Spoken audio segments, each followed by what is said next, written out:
Hello guys, welcome to our YouTube channel. आजच्या व्हिडिओमध्ये मी तुमच्यासमोर घेऊन आले की नक्की स्टॉक मार्केटमध्ये तुम्ही कोणती ट्रेडिंग स्टाईल चूज केली पाहिजे किंवा तुम्ही स्टॉक मार्केटमध्ये नक्की केलं काय पाहिजे. काही यूट्यूबर्स आहेत जे प्युअरली स्कॅल्पिंग करतात, काही यूट्यूबर्स आहेत जे प्युअरली ऑप्शन बाईंग करतात किंवा काही यूट्यूबर्स असे आहेत जे प्युअरली ऑप्शन सेलिंग करतात. काही यूट्यूबर्स असे आहेत जे हार्डकोर लाँग टर्म इन्व्हेस्टमेंट किंवा स्विंग ट्रेडिंग प्रमोट करतात आणि काही यूट्यूबर्स असेही आहेत की जे इंट्राडे ट्रेडिंग करत असतात. सो एक नॉर्मल रिटेल इन्व्हेस्टर किंवा एक रिटेल ट्रेडर कन्फ्यूज होऊन जातो की नक्की मी स्टॉक मार्केटमध्ये करू तरी काय. तर त्यांच्यासाठी मी सांगतो की तुम्हाला 4-5 पॅरामीटर्स आहेत जे चूज करून तुम्हाला तुमची ट्रेडिंग स्टाईल चूज करावी लागेल आणि त्यासाठी मी आज तुम्हाला हेल्प करणार आहे. स्टार्टिंगच्या फेजमध्ये बऱ्यापैकी लोकांसोबत असं होतं की ते मार्केटमध्ये येतात, स्टॉक मार्केटमध्ये येतात, एंटर करतात आणि ते पाहतात की काही जण ऑप्शन बाईंग करतायत, काही जण ऑप्शन सेलिंग करतायत, काही जण स्विंग ट्रेडिंग करून पैसे कमवत आहेत. सो तो पर्टिक्युलर माणूस कन्फ्यूज होऊन जातो. तो स्विंग ट्रेडिंगने सुरुवात करतो. स्विंग ट्रेडिंगमध्ये त्याला प्रॉफिट व्हायला लागतं. मग मध्येच त्याला ऑप्शन्सचे बरेचसे ट्रेनर्स किंवा ट्रेडर्स दिसतात. मग त्याला वाटतं की आपण ऑप्शन बाईंग केली पाहिजे. मग ते ऑप्शन बाईंग सुरू करतात. मग काही वेळाने तिथे थोडंसं लॉस फेस करून मग स्कॅल्पिंगमध्ये जातात. मग त्यानंतर त्यांना समजतं की ऑप्शन सेलिंगमध्ये ठिटाडिके जास्त आहे. सो ते सेलिंगमध्ये शिफ्ट होतात. मग सेलिंगमधले ॲडजस्टमेंट्स जमत नाहीत. सो ते परत स्विंग ट्रेडिंगमध्ये येतात. तर असं बऱ्याच जणांसोबत झालं असेल की इथून तिथे, तिथून इथे या गोष्टी खूप वेळा होतात की आपण दुसऱ्यांना पाहतो आणि त्यांची ट्रेडिंग स्टाईल आपण कॉपी करायला जातो. तर इथे गेम असा आहे की तुम्हाला तुमची ट्रेडिंग स्टाईल काय आहे, तुमच्यासाठी तुमच्या पर्सनॅलिटीला सुटेबल काय आहे, तर ते चूज करावं लागणार आहे. तर स्टॉक मार्केटमध्ये सगळ्यात पहिला आणि मोठा प्रॉब्लेम हा येतो की लोकांना समजत नाही की नक्की सिलेक्ट काय करायचे. नक्की आपण ऑप्शन बाईंग करायचे, ऑप्शन सेलिंग करायचे, ऑप्शन्समध्येच कन्फ्युजन आहे. त्यानंतर काहींना वाटतं फ्युचर्स करायचं आहे, काही म्हणतात इंट्राडे ट्रेडिंग करायचे का लाँग टर्म इन्व्हेस्टमेंट करायचे. तर यामध्ये कन्फ्युजन होऊन जातं आणि मी असं पाहिलं आहे की एखादा जो असतो स्विंग ट्रेडिंगमध्ये खूप चांगला काम करत असतो, खूप छान, पण तो पाहतो की ऑप्शन बाईंगमध्ये मोठे मोठे प्रॉफिट्स आहेत. सो तो स्विंग ट्रेडिंग सोडून ऑप्शन बाईंगकडे शिफ्ट होतो. एखादा ऑप्शन सेलर असतो किंवा एखादा ऑप्शन बायर असतो जो तिथे चांगलं काम करत असतो, तो तिथून मग स्कॅल्पिंगकडे शिफ्ट होतो.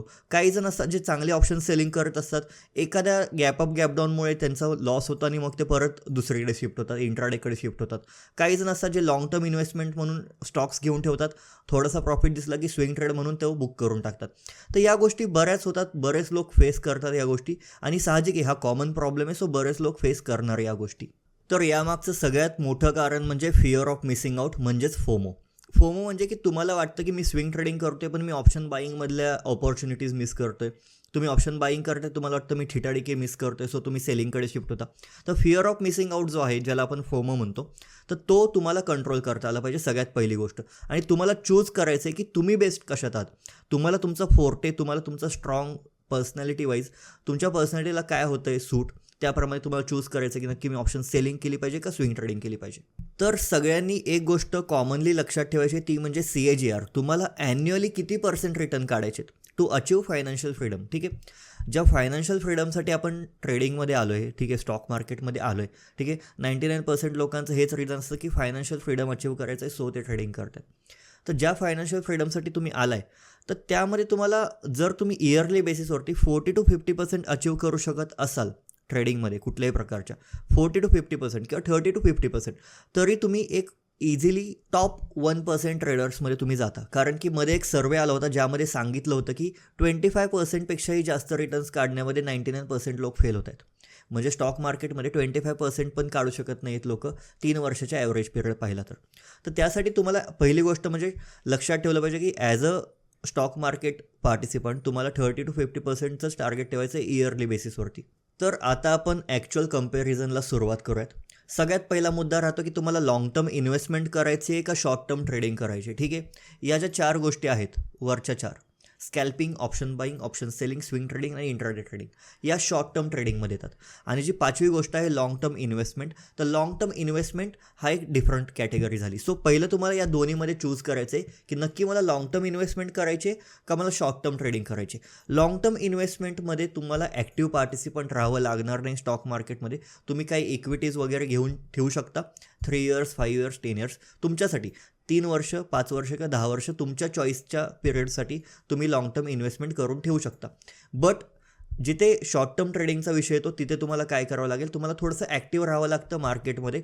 स्क्रीन टाईम, थोडंसं ॲक्टिव्ह पार्टिसिपंट म्हणून राहावं लागतं. सो लाँग टर्म इन्व्हेस्टमेंटमध्ये तुम्ही किती एक्सपेक्ट करू शकता पर इयर. तर लाँग टर्म इन्व्हेस्टमेंटमध्ये तुम्ही 15 ते 20% पर इयर एक्सपेक्ट करू शकता मार्केटमधून, तुम्हाला ॲक्टिवली पार्टिसिपंट न राहता म्हणजे स्टॉक मार्केटमध्ये जास्त वेळ न डिप्लॉय करता तुम्ही 15 ते 20% इझिली अचीव करू शकता. फक्त तुमचं स्टॉक्स जे तुम्ही पिक करणार आहे ते फंडामेंटली स्ट्रॉंग पाहिजेत, त्यांचा स्टडी तुम्ही प्रॉपरली केलेला पाहिजे, पहिली गोष्ट. दुसरी गोष्ट म्हणजे तुम्ही सक्सेसफुल म्हणजे एक 15 ते 20% जरी अचीव करत असाल तरी लाँग टर्म इन्व्हेस्टमेंटच्या मानाने तुम्ही सक्सेसफुल ठरता, कारण की म्युच्युअल फंड जर पाहिले तर ते तुम्हाला 10 to 12 CAGR देतात आणि बँक एव्हरेज जे आहे ते 5 to 6% तुम्हाला देतात. सो तुम्ही टेक्निकली त्यांना बीट करताय. जर तुम्ही म्युच्युअल फंड्स आणि बँक एफडीजला किंवा भारत बॉन्ड्स वगैरेला बीट करू शकत असाल तर तुम्ही लाँग टर्म इन्व्हेस्टमेंटमध्ये इझिली एक मोठी ग्रोथ घेऊ शकता इन फ्युचर. एक प्रॉपर वेल्थ क्रिएशन तुम्हाला पाहायला मिळेल 10 वर्षात 15 वर्षात. तर राहिला विषय शॉर्ट टर्म ट्रेडिंगचा, तर त्यासाठी तुम्हाला 4 ऑप्शन्स राहतात. Option buying, option selling, swing trading किंवा इंट्राडे स्टॉक्समध्ये ट्रेडिंग. ठीक आहे. स्कॅल्पिंग मी पर्सनली प्रिफर नाही करत, ना मी पर्सनली प्रमोट करतो स्कॅल्पिंग. सो स्कॅल्पिंगवरती आपण नंतर येऊयात. ठीक आहे. तर या 4 गोष्टी यूज करून शॉर्ट टर्म ट्रेडिंगमध्ये जर तुम्ही 30 to 40% रिटर्न्स गेन करू शकत असाल तर तुम्ही एक चांगले रिटर्न्स गेन करताय असं सर्वेनुसार आपल्याला समजून जातं. तर 30 to 40% रिटर्न्स जनरेट करण्यासाठी तुम्हाला स्टॉक मार्केटमध्ये ॲक्टिव्ह पार्टिसिपंट म्हणून राहावं लागणार आहे आणि लाँग टर्म इन्व्हेस्टमेंटमध्ये तुम्ही ॲक्टिव्ह पार्टिसिपंट न राहता 15 to 20% जनरेट करू शकता. सो आता डिसिजन तुमचा आहे की तुम्हाला शॉर्ट टर्म ट्रेडिंग करायचे का लाँग टर्म इन्व्हेस्टमेंट करायचे. दोन्हीचे प्रोज अँड कॉन्स तुम्हाला समजले. लाँग टर्म इन्व्हेस्टमेंटमध्ये तुम्हाला ॲक्टिव्ह पार्टिसिपंट राहावं लागणार नाही आहे, मग जास्त मार्केटमध्ये इन्वॉल्ड राहावं लागणार नाही आहे. आणि शॉर्ट टर्म ट्रेडिंगमध्ये तुम्हाला ॲक्टिव्ह पार्टिसिपंट राहावं लागणार आहे, स्टॉक मार्केटमध्ये तुमची इन्व्हॉल्वमेंट जास्त असणार आहे. रिटर्न्स पण तुम्हाला शॉर्ट टर्म ट्रेडिंगमध्ये जास्त मिळतील, लाँग टर्म इन्व्हेस्टमेंटमध्ये 15 to 20% मिळून जातील. थोडक्यात काय तर लाँग टर्म इन्व्हेस्टमेंटमध्ये तुम्हाला ऑप्शन्स राहतात तुमच्याकडे. तुम्ही म्युच्युअल फंड्समध्ये पण इन्व्हेस्ट करून ठेवू शकता, तुम्ही ETFsमध्ये इन्व्हेस्ट करून ठेवू शकता, लाईक लिक्विड बीज, निफ्टी बीज, गोल्ड बीज, बँक बीज वगैरे, सेक्टर वाईज वगैरे, आणि तुमच्याकडे ऑप्शन्स राहतात. ठीक आहे. आणि तुम्हाला एवढं ॲक्टिव्हली पार्टिसिपंट पण राहावं लागत नाही आणि तुमची रिस्क पण थोडीशी कमी राहते. पण शॉर्ट टर्म ट्रेडिंगमध्ये तुमची रिस्क पण जास्त असणार, तुम्हाला ॲक्टिव्हली पार्टिसिपंट पण राहावं लागणार आहे आणि ॲज युजल रिटर्न्ससुद्धा जास्त असणार. जिथे छोटी रिस्क आहे तिथे रिवॉर्ड पण छोटंच असणार आणि जिथे मोठी रिस्क आहे तिथे रिवॉर्ड पण मोठाच असणार. ऑब्व्हियस आहे हे. तर ज्यांना लाँग टर्म इन्व्हेस्टमेंट म्हणून स्टॉक मार्केटमध्ये इन्व्हेस्टर राहायचं आहे त्यांच्यासाठी तर क्लिअर असेल. तर आता राहिला प्रश्न ज्यांना स्टॉक मार्केटमध्ये शॉर्ट टर्म ट्रेडिंग करायची, तर त्यांच्यासाठी आपण पहिल्यांदा ट्राय करूयात स्विंग ट्रेडिंगबद्दल. म्हणजे स्विंग ट्रेडिंगमध्ये तुम्हाला काय एफर्ट्स असणार तुमचे, तुम्हाला नॉलेज किती पाहिजे आणि तुम्ही रिटर्न्स किती जनरेट करू शकता आणि तुमची रिस्क किती असणार. स्विंग ट्रेडिंगमध्ये सगळ्यात पहिली गोष्ट म्हणजे तुम्हाला फंडामेंटल्सकडे जास्त लक्ष दिलं नाही तरी चालेल, पण मी सजेस्ट करेन की तुम्ही निफ्टी 100च्या बाहेर जाऊ नका, जेणेकरून जरी तुम्ही एखादी चूक केली तरी ती तुम्ही निफ्टी म्हणजे थोडक्यात इंडियाच्या टॉप 100 कंपनीजमध्ये केलेली असेल, जी की निभावून जाण्याचे चान्सेस जास्त असतील. तर पहिला मुद्दा स्विंग ट्रेडिंगमध्ये तुम्ही रिटर्न्स किती जनरेट करू शकता. स्विंग ट्रेडिंगमध्ये तुम्हाला पहिलं करायचं काय असतं ते सांगतो. स्विंग ट्रेडिंगमध्ये तुम्ही काय करता, एखादा स्टॉक बाय करता एखाद्या सपोर्ट लेवलला आणि एखाद्या रेजिस्टन्स लेवलला विकून देता. ठीक आहे. तर अशा प्रकारचा तुमचा एक जो स्विंग असतो मार्केटमध्ये, जो स्विंग असतो तो स्विंग कॅच करण्याचा तुम्ही प्रयत्न करता. स्टॉक बाय करता लोला आणि हायला विकून देता. तर ही एक कन्सेप्ट असते, किंवा एखाद्या ब्रेकआउटला स्टॉक बाय करता आणि एखाद्या नेक्स्ट टार्गेटला तुम्ही विकून देता. तर ही जी कन्सेप्ट असते यामध्ये तुम्हाला काय राहतं, तुम्ही तो स्टॉक 1 आठवडा, 2 आठवडा, 1 महिना, 2 महिना किंवा 3 महिन्यापर्यंत होल्ड करू शकता. तर यामध्ये तुम्ही व्हरायटी ऑफ डायव्हर्सिफिकेशन वगैरे या गोष्टी करू शकता ऑब्व्हियसली. तर तुम्ही रिटर्न्स एक्सपेक्ट करू शकता अराउंड 30 to 40% रिटर्न्स इयरमध्ये एक्सपेक्ट करू शकता. आणि नॉर्मली स्विंग ट्रेडिंगला जास्त एफर्ट्स नाहीत लागणार, तुम्हाला ॲक्टिव्ह पार्टिसिपंट राहावं लागेल, पण एवढं नाही. ठीक आहे. इंट्राडे ट्रेडिंगपेक्षा थोडं कमीच राहावं लागेल. म्हणजे एखादा स्टॉक घेतला तुम्ही डायरेक्ट 1-2 आठवड्याने बघितला तरी चालू शकतं. आणि प्राईज ॲक्शनचं जास्त नॉलेज नसेल तुम्हाला तरी गोष्टी चालून जातात स्विंग ट्रेडिंगमध्ये. प्लस एफर्टसुद्धा जास्त लागत नाही आणि रिवॉर्ड पण एक नॉर्मल रिवॉर्ड तुम्हाला राहतो त्यामध्ये. त्या पुढचा टॉपिक राहतो तो म्हणजे इंट्राडे ट्रेडिंग. इंट्राडे ट्रेडिंगमध्ये स्टॉक्समध्ये तुम्ही इंट्राडे ट्रेडिंग करू शकता किंवा ऑप्शन्समध्ये करू शकता किंवा फ्युचरमध्ये करू शकता. हा तुमचा पर्सनल डिसिजन राहतो. ठीक आहे. तर इंट्राडे ट्रेडिंगमध्ये तुमचे एफर्ट्स जे असणार आहेत ते स्विंग ट्रेडिंगपेक्षा थोडे जास्त लागणार आहेत, कारण की तुम्हाला सकाळी 9 पासून ते दुपारी 3:30 पर्यंत as a full time market participant किंवा as a full time trader तिथे स्क्रीनकडे लक्ष आणि पार्टिसिपेट करावं लागणार आहे.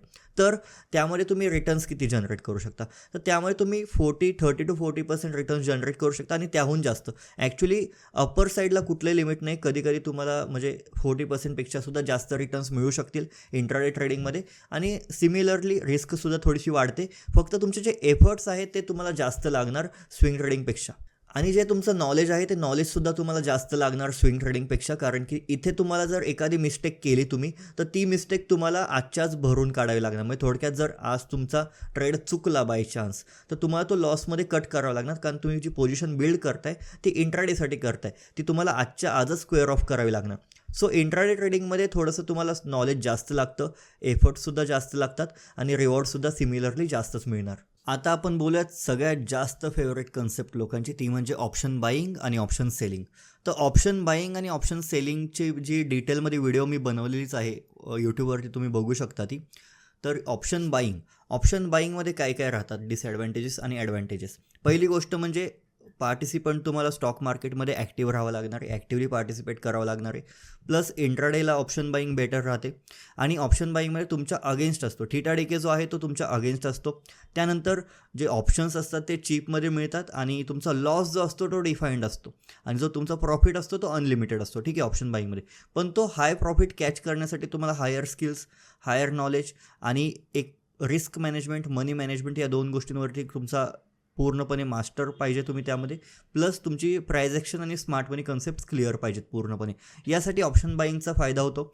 इंट्राडे लेवलला ऑप्शन बाईंग करणारे बरेच जण असतात आणि आपला कोर्ससुद्धा आहे ऑप्शन बाईंग, ऑप्शन सेलिंगचा, जो तुम्ही जॉईन करू शकता. वरती आणि खालती दिलेल्या व्हॉट्सअप नंबरती तुम्हाला डिटेल्स तर मिळूनच जातील. त्यानंतर येतं ऑप्शन सेलिंग. ऑप्शन सेलिंगमध्ये तुमचा सगळ्यात जास्त फ्रेंड जो असतो तो असतो थीटा डीके. ठीक आहे, थीटा डीके. आणि ऑप्शन बाईंगमध्ये तुमचा जो फ्रेंड असतो तो असतो डेल्टा. तर या कन्सेप्ट थोड्याशा थेरॉटिकल होऊन जातात. सो थोडक्यात समजून घ्यायची गोष्ट म्हणजे ऑप्शन सेलिंगमध्ये प्रीमियम्स जे असतात ते डीके होत असतात. सो ऑप्शन सेलिंगमध्ये तुम्ही एक्सपायरी ट्रेडिंग करू शकता, पोझिशनल स्ट्रॅटेजीज बिल्ड करू शकता, इन्कम स्ट्रॅटेजीज बिल्ड करू शकतात, ज्या तुम्हाला मंथली बेसिसवरती 3 to 4% रिटर्न्स देत राहतील. अशा एक्सपायरी स्ट्रॅटेजीज तुम्ही ऑप्शन सेलिंगमध्ये बिल्ड करू शकता.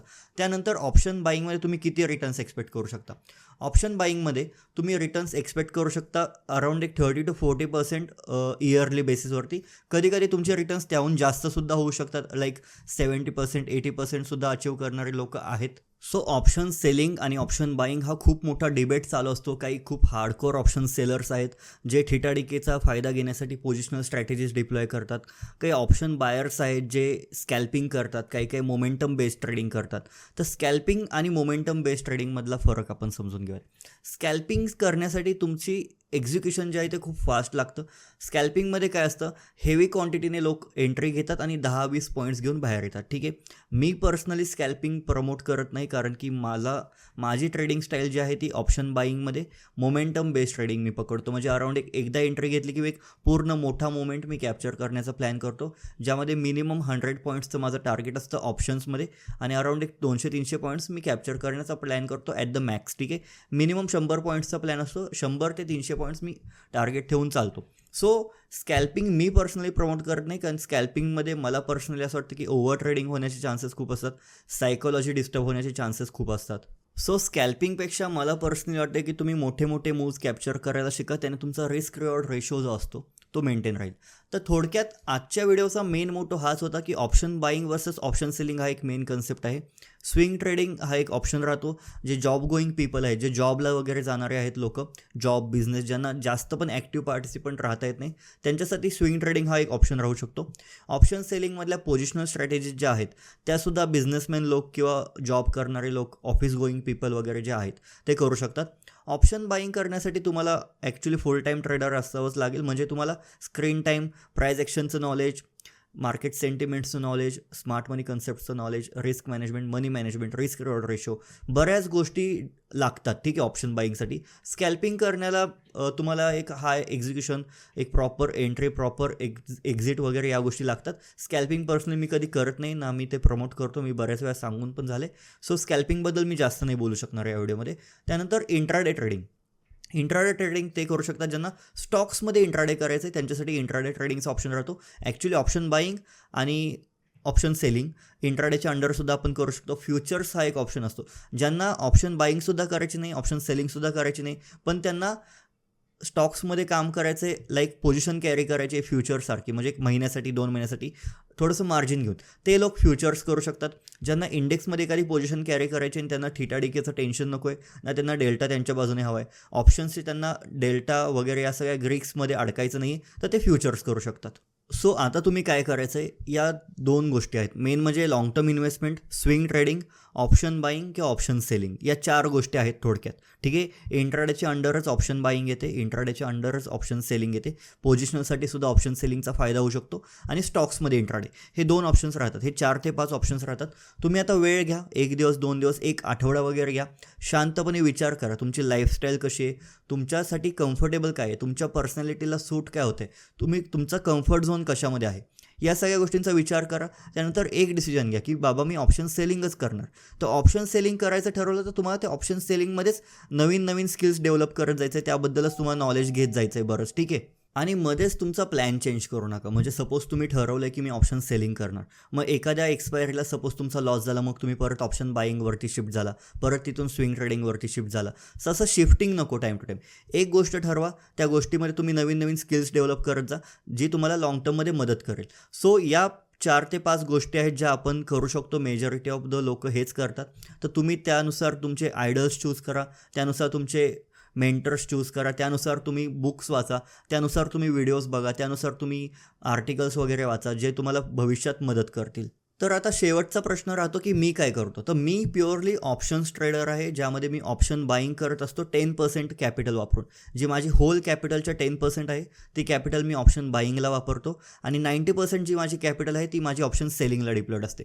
सो ऑप्शन बाईंग ही जी कन्सेप्ट आहे ती हाय रिस्क हाय रिवॉर्ड सेटअप आहे. ऑप्शन सेलिंगचा जो कन्सेप्ट आहे तो low risk low reward setup आहे. सो 90% जी माझी कॅपिटल आहे ती मला 3 ते 4% देते महिन्याला, आणि जे 10% मी कॅपिटल यूज करतो ती मला अराउंड एक 10 to 12% रिटर्न्स जनरेट करून देते ऑप्शन बाईंगमध्ये. कारण की ऑप्शन बाईंगमध्ये माझी ट्रेडिंग स्टाईल थोडी वेगळी पडते. मी मोठे मोठे मूव्ज कॅप्चर करतो, जेणेकरून मला रिस्क रिवॉर्ड चांगला मिळायला मदत होते.